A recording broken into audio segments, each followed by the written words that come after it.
This has become a familiar sound at Mexico international football matches. It's a homophobic slur popular with fans of the national team, yet here it is coming from participants in Mexico City's 40th annual Gay Pride Parade. It's a dichotomy that goes right to the heart of the country's journey on LGBT rights. Football fans in the capital, cheering on their heroes as they beat South Korea in the World Cup, feel the chant should be understood in a wider context. When the term's being shouted in a stadium, obviously there are going to be people who get offended, but in its actions, Mexico has demonstrated that it is very different when it comes to the question of respecting people's sexual preferences.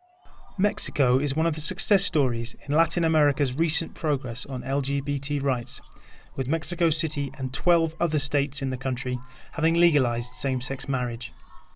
Yet, in the capital's main square on Saturday, one man was doing a roaring trade, selling jackets plastered with the homophobic epithet. At the moment, it's not without offending people, but it's a popular chant. It's very common, and the term can be used for any person without being meant to offend someone who is gay. The Mexican Football Federation was fined $10,000 by football's world governing body FIFA after the chant could be heard during Mexico's opening World Cup win over Germany.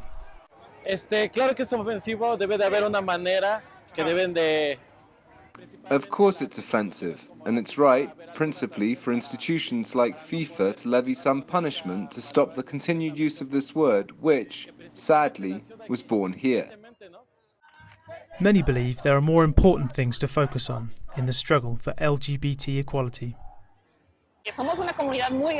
We are a very big community, and there are a lot of people who say there's no point in getting upset about these types of words.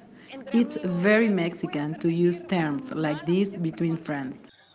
Following pleas by stars such as Javier Hernandez, fans at the Rostov Stadium in Russia appear to have refrained from using the chant during the South Korea game. Today, Mexico is celebrating not only another victory in the World Cup, but the progress that's been made on LGBT rights. And nobody here is going to let a row over a football chant get in the way of that. Tim McFarlane reporting from Mexico City.